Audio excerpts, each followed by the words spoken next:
सूरसमरांनी आशा भोसलेंचं हृदयविकाराच्या झटक्यानं निधन. शिवाजी पार्कमधील स्मशानभूमीत आज दुपारी 4 वाजता अंत्यसंस्कार. सकाळी 11 ते दुपारी 3 वाजेपर्यंत पार्थिव अंत्यदर्शनासाठी ठेवणार. अमेरिका हॉर्मुझ सामुद्रधुनीची नाकेबंदी करणार. शांती वार्ता फिसकटल्यानंतर ट्रम्प यांची धमकी. तर हॉर्मुझ इराणच्या नियंत्रणाखाली कारवाई केल्यास सडेतोड उत्तर देणार इराणचं प्रत्युत्तर. अमेरिकेचे राष्ट्राध्यक्ष डोनाल्ड ट्रम्प यांचा चीनवर पुन्हा टॅरिफ बॉम्ब. चीनमधून येणाऱ्या गाड्यांवर 100% टॅरिफ. चीनी कार कंपन्यांनी युरोपला उद्ध्वस्त केल्याचं ट्रम्प यांचं वक्तव्य. अमेरिका इराणमधल्या चर्चेसाठी आता रशियाचा पुढाकार. पुतीन यांनी बोलून दाखवली मध्यस्थाच्या भूमिकेची इच्छा. इराणच्या पेजेशियान यांच्याशी पुतीन यांची फोनवरून चर्चा. कच्च्या तेलाच्या किमतीत पुन्हा वाढ. प्रति बॅरल किमतीमध्ये 8% वाढ होऊन दर गेले $100 वर. हॉर्मुझमधली अनिश्चितता कायम असल्याचा परिणाम. बंधू अशोक खराच्या पोलीस कोठडीची मुदत आज संपणार. पुढील गुन्ह्यात SIT खराची कोठडी मागण्याची शक्यता. तर आतापर्यंतच्या तपासात मिळालेल्या अधिकच्या माहितीचा उलगडा होणार. नाशिकमधील IT कंपनीतील लैंगिक अत्याचार आणि धर्मांतर प्रकरणी 6 आरोपींना न्यायालयीन कोठडी. 7वी आरोपी अश्विनी चेन्नानीला आज कोर्टात हजर करणार. आरोपी निदा खान असूनही फरार. राज्यात उन्हाचा तडाखा. अकोल्यात तापमानाचा पारा 43.1 अंशावर. उत्तर मध्य महाराष्ट्र आणि मराठवाड्यातही उन्हाची काहिली वाढली. मुंबई इंडियन्सच्या पराभवाचे हॅट्रिक. वानखेडेवर रॉयल चॅलेंजर्स बंगळुरूकडून 18 धावांनी पराभव. विराट कोहली, रजत पाटीदार, फिल सॉल्ट ठरले हिरो.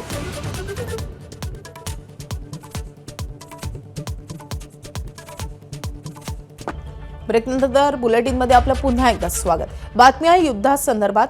इराण अमेरिकेची चर्चा निष्फळ ठरल्यानंतर कच्च्या तेलाच्या किमतीत पुन्हा वाढ झाली आहे. कच्च्या तेलाच्या किमतीमध्ये 8% वाढ झाली आहे. प्रति बॅरलचा दर आता $102 वर पोहोचलेला आहे. तर युद्धविराम जाहीर झाल्यानंतर कच्च्या तेलाच्या किमती काहीशा कमी झाल्या होत्या. मोठा दिलासा मिळणार असं बोललं जात होतं. मात्र या चर्चा फिसकटल्यात आणि त्यानंतर त्याचा थेट परिणाम आता कच्च्या तेलाच्या किमतीवर पाहायला मिळतोय. कच्च्या तेलाच्या किमतीत 8% वाढ झाली आहे. प्रति बॅरलचा दर आता पुन्हा एकदा $100च्या पुढे गेलाय.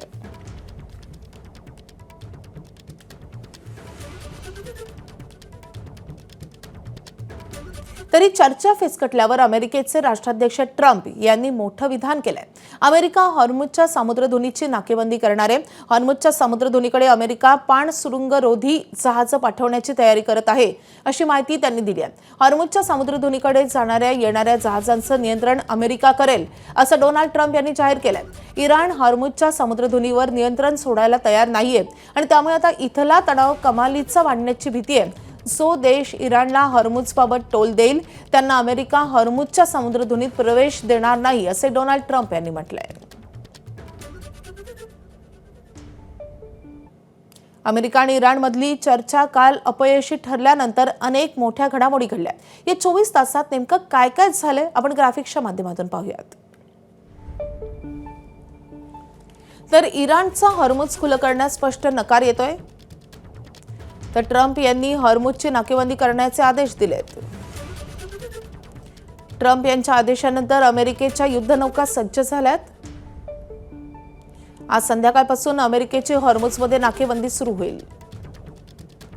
तर हॉर्मुझमधली लढाऊ जहाजं उद्ध्वस्त करू अशी इराणची धमकी आहे. हॉर्मुझ खुलं करण्यात मदत करण्यास ब्रिटननं नकार दिलाय. आणि पाकिस्ताननंतर पुतीन यांनी मध्यस्थीची तयारी दर्शवलेली आहे. त्यामुळे आता पुतीन मध्यस्थी करणार का आणि खरंच ही मध्यस्थी सफल होणार का हे पाहणे तितकंच महत्त्वाचं असेल. तर ट्रम्प यांच्या धमकीवर इराणनं आता प्रत्युत्तर दिलंय. बिगर लष्करी जहाजांसाठी हॉर्मुझची सामुद्रधुनी खुली आहे. मात्र लष्करी जहाजांना हॉर्मुझच्या सामुद्रधुनीत प्रवेश करता येणार नाही असं इराणनं स्पष्ट केलंय. हॉर्मुझच्या सामुद्रधुनीचं नियंत्रण इराणी लष्कराकडेच आहे असाही दावा इराणनं केलाय. तसंच हॉर्मुझच्या सामुद्रधुनीत येऊन लष्करी कारवाई करण्याचा प्रकार कोणत्याही देशानं केला तर तो खपवून घेतला जाणार नाही असं इराणनं म्हटलंय. हॉर्मुझच्या समुद्रधुनीत नजीकच्या काळात कोणत्याही देशाचं नौदल दिसल्यास ते युद्धविरामाचं उल्लंघन मानलं जाईल असं डोनाल्ड ट्रम्प यांनी म्हटलंय. तर इराण पुन्हा चर्चेला येतं की नाही याची पर्वा नाही. डोनाल्ड ट्रम्प यांनी इराणला ठणकावलेलं आहे. इराण पुन्हा चर्चेला नाही आलं तरी उत्तम असं डोनाल्ड ट्रम्प यांनी म्हटलंय. नाटो देशांबाबत मी खूप निराश आहे. ते मदतीस आले नाहीत असंही डोनाल्ड ट्रम्प यांनी नमूद केलंय. नाटोसाठी आम्ही कोट्यवधी डॉलर्स खर्च केलेत. नाटोच्या निधीवर गंभीरपणे विचार करावा लागेल असंही डोनाल्ड ट्रम्प यांनी म्हटलंय. पोप सुद्धा नीट काम करेनात. मला वाटतं त्यांना क्राईम आवडतो असंही मोठं विधान डोनाल्ड ट्रम्प यांनी केलंय. गुन्हेगारी थांबावी असं पोपला वाटत नाही असे डोनाल्ड ट्रम्प यांनी म्हटलंय. तर इराणमध्ये लष्कराच्या समर्थनार्थ लाखो लोक रस्त्यावर उतरलेत. युद्धाच्या 43व्या दिवशी तेहरानमध्ये लोक रस्त्यावर आहेत. सर्वोच्च नेते मुजतबा खामेनींच्या समर्थनार्थ घोषणाबाजी केली जाते. इराणी सेना IRGCला पाठिंबा व्यक्त करतात. तर लोक IRGC, लष्कर आणि मुजतबा खामेनी यांच्या समर्थनार्थ रस्त्यावर उतरून घोषणाबाजी करतायत. लाखो लोक सध्या तेहरानच्या रस्त्यावर उतरलेले पाहायला मिळत आहेत. तर ट्रम्प यांच्या विजयाचं स्वप्न कधीही अल्लाह पूर्ण होऊ देणार नाही असं इराणच्या सुरक्षा आयोगाचे प्रमुख इब्राहिम अजीजी यांनी म्हटलंय. ट्रम्प यांची वक्तव्य ही पराभूत राष्ट्रप्रमुखाची आहेत असंही त्यांनी म्हटलंय. अमेरिकेनं हॉर्मुझच्या समुद्रधुनीत हस्तक्षेप केल्यास ऊर्जा क्षेत्रावर मोठा परिणाम होईल असा इशाराही त्यांनी दिला आहे.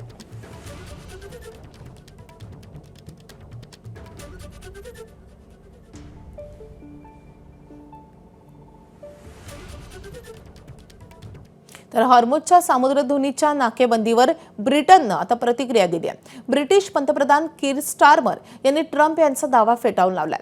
ब्रिटन अमेरिकेच्या नाकेबंदीत सहभागी होणार नाही असं त्यांनी स्पष्ट केलंय. हॉर्मुझ समुद्रधुनी खुली करण्याला ब्रिटनचा पाठिंबा कायम राहील असंही कीर स्टारमर यांनी म्हटलंय.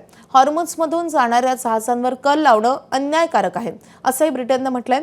अमेरिका, नाटो मित्र राष्ट्रांच्या मदतीनं हॉर्मुझ समुद्रधुनीची नाकेबंदी करेल असं डोनाल्ड ट्रम्प यांनी म्हटलं होतं.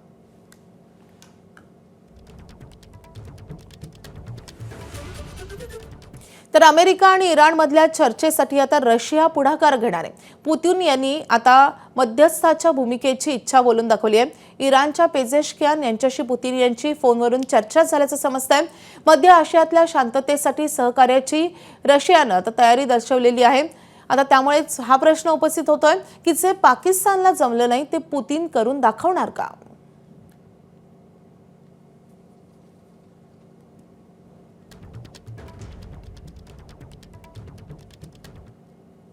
तर अमेरिकेनं चीनवर पुन्हा टॅरिफ बॉम्ब फोडलाय. चीनमधून येणाऱ्या गाड्या आणि उत्पादनांवर आयात शुल्क आकारलं आहे. ट्रम्प यांनी चीनी गाड्यांवर 100% टॅरिफ लावलाय.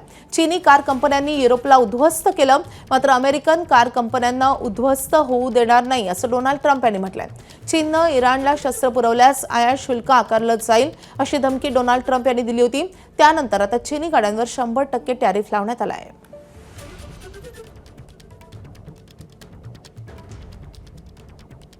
तर इराणसोबत युद्ध छेडताना अमेरिकेनं जगाला 4 उद्देश सांगितले होते. त्यात नंतर हॉर्मुझच्या समुद्रधुनीचाही समावेश केला गेला.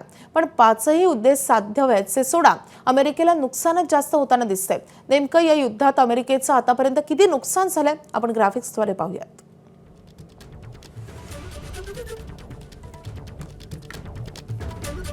तर अमेरिका इराणसोबत हरत असल्याचा संदेश केलाय.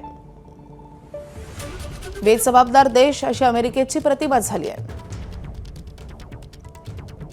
जागतिक व्यवस्थेत त्यांचं रँकिंगही घटलंय. तर नाटो देशांसोबत अभूतपूर्व असा दुरावा वाढलाय. जागतिक शांतता धोक्यात आणल्याचा शिक्का देखील अमेरिकेवर बसलाय. तर अमेरिकेवरचा अरब देशांचा विश्वासही उडालाय. अमेरिकाच नव्हे जागतिक अर्थव्यवस्थेला याचा मोठा धक्का बसलाय.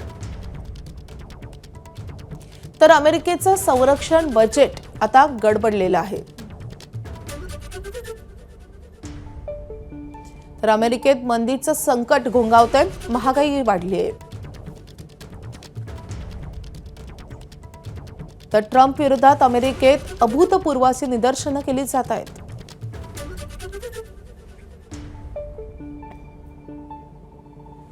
तर इराण आणि अमेरिका यांच्यातली शांती चर्चा फिसकटल्यानंतर आता पुन्हा तणाव वाढण्याची भीती आहे। ट्रम्प पुन्हा एकदा इराणवर हल्ले सुरू करण्याचं पाऊल उचलू शकतात असं मानलं जात आहे।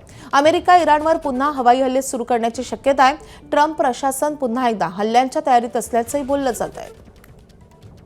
आता बातमी आहे भोंदू बाबा खरातची। स्वतःला दैवी अवतार भासवणारा भोंदू अशोक खरातच्या पायाखालची जमीन आता सरकली आहे। पोलीस कोठडीच्या पहिल्या 2-3 दिवसात पोलिसांना घोर अपराध करत आहात असं धमकावणारा, पोलिसांचंच भविष्य सांगण्याचा प्रयत्न करणारा अशोक खरात आता आपल्याच भविष्याबद्दल चिंतित आहे। खरात कोठडीत जास्त बोलत नाही, जेवणही कमी झाल्याची माहिती सूत्रांनी दिली आहे। न्यायालयातील सुनावणी व्हीसीद्वारेच व्हावी असं खरात अधिकाऱ्यांना वारंवार सांगतोय। खरातला तपास अधिकाऱ्यांनी पत्नी कल्पना कुठे असेल याबाबत पुन्हा विचारलं असता देवालाच माहित असं उत्तर त्यानं दिलंय। मात्र मुलगा हर्षवर्धन हा खरातच्या घरात सर्वात लाडका आहे आणि त्यामुळे मुलाशी फोनवर बोलू देण्याची विनंती तो तपास यंत्रणांना करत असून मुलाची काळजी वाटते असं तो वारंवार बोलून दाखवतोय अशी माहिती सूत्रांनी दिली आहे।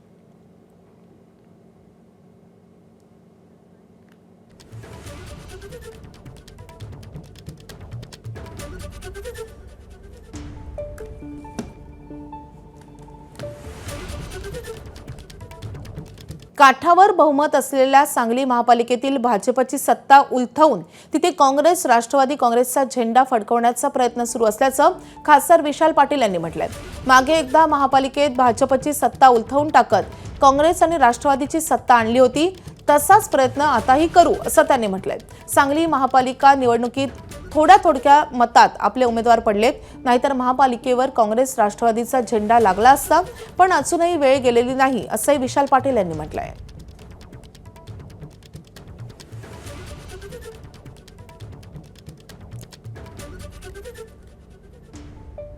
महापालिकेत 39 हा आकडा काढला। थोडे आणि एक 3-4 सीटा थोडक्या 50-100 मतात आपल्या घेतले। महानगरपालिकेवर सुद्धा काँग्रेस आणि राष्ट्रवादी काँग्रेसचा झेंडा त्याच वेळ लागला असता। अजूनही वेळ गेली नाही, अजूनही आमचा प्रयत्न चाललाय। मागच्या बॉडीत एकदा त्यांची आलेली सत्ता उलटून आपण सत्ता मिळवलेली, ह्या बॉडीत सुद्धा निश्चित आपण सत्ता उलटून त्या ठिकाणी मिळवू। नाशिकमधील भोंदू अशोक खरातच्या पोलीस कोठडीची मुदत आज संपते। अशोक खरातला आज नाशिक जिल्हा सत्र न्यायालयात हजर केलं जाईल। आजही अशोक खरातला व्हीसीद्वारे न्यायालयात हजर केले जाणार आहे। तिसऱ्या गुन्ह्यात अटकेत असलेल्या आरोपीकडून काय अतिरिक्त माहिती मिळाली, तपासात काय निष्पन्न झालं याचा उलगडा होईल, तर पुढील गुन्ह्यात एसआयटी अशोक खरातची कोठडी मागण्याची शक्यता आहे।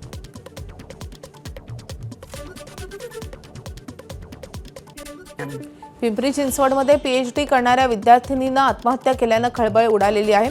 या प्रकरणी बॉटॅनिकल सर्व्हे ऑफ इंडियाचा प्राध्यापक सहाय्यक संचालक डॉक्टर ए बिन्यामीन याला अटक करण्यात आली आहे। आरोपी हा अनैतिक प्रकार, गैरवर्तन आणि मानसिक त्रास देत असल्याचं सुसाईड नोटमध्ये विद्यार्थिनीनं लिहिलेलं आहे। दरम्यान आत्महत्या करण्यापूर्वी 2 दिवस आधी आरोपीनं स्टॅम्प पेपरवर पुन्हा असा प्रकार करणार नाही, चूक झाली असं लिहून दिलं होतं, परंतु संबंधित तरुणी या मानसिक धक्क्यातून सावरली नव्हती। आई वडील गावी गेल्यावर तिनं मित्राला फोन केला, मी आत्महत्या करते आहे असं तिनं मित्राला म्हणालेलं आहे। मित्रानं फोनवर बोलण्यात गुंतवलं, पण तो तिच्या घरी पोहोचेपर्यंत उशीर झाला होता। या प्रकरणी विद्यार्थिनीच्या वडिलांनी तक्रार दाखल केली असून आरोपीला अटक करण्यात आली आहे।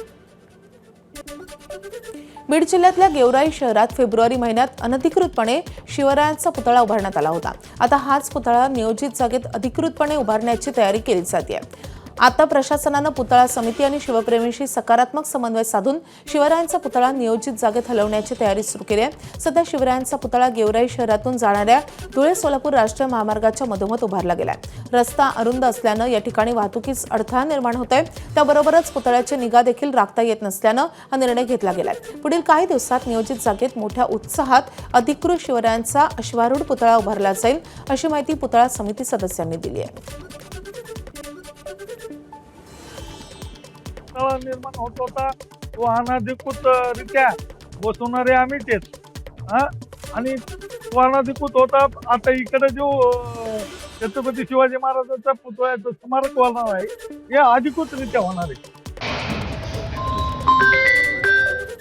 जळगावच्या मुक्ताईनगरमध्ये काल बिबट्या आढळल्यानं एकच खळबळ उडाली आहे। या बिबट्याला पकडण्यासाठी वनविभागाची टीम दाखल झाली होती। तब्बल 3 तास त्यांचे प्रयत्न सुरू होते, मात्र त्या ठिकाणी कार्यकर्त्यांसह दाखल झालेले शिवसेनेचे आमदार चंद्रकांत पाटील यांनी चांगली चमकोगिरी केली। वनविभागानं बिबट्याला डार्टही मारला आणि त्यानंतर त्या बिबट्याची हालचाल काहीशी मंदावली असता चंद्रकांत पाटलांनी हातात थेट काठी घेऊन बिबट्याच्या डोक्यावर प्रहार करायला सुरुवात केली। चंद्रकांत पाटलांसह अन्य इतर लोकही होते। या सर्वांनी बिबट्यावर काठीने जोरदार हल्ला केला। बिबट्याला मारू नका असे तिथे उपस्थित असलेले काही जण म्हणत होते, तरी चंद्रकांत पाटील मात्र जोराने फटके मारत राहिले। आमदार चंद्रकांत पाटलांची संपूर्ण स्टंटबाजी कॅमेऱ्यात कैद झाली। दरम्यान वनविभागाचं पथक उपस्थित असतानाही चंद्रकांत पाटलांना हा स्टंट करण्याची गरज काय होती असा प्रश्न या निमित्तानं उपस्थित होतोय। अशा पद्धतीनं कारवाई करणं हा गुन्हा आहे, अशी प्रतिक्रिया एकनाथ खडसे यांनी दिली आहे।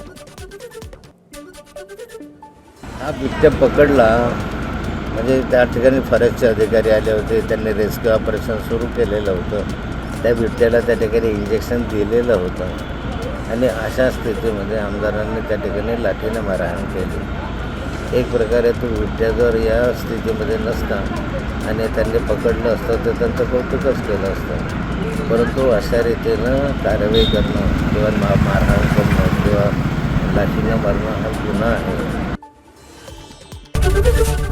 एबीपी माझा, उघडा डोळे बघा नीट।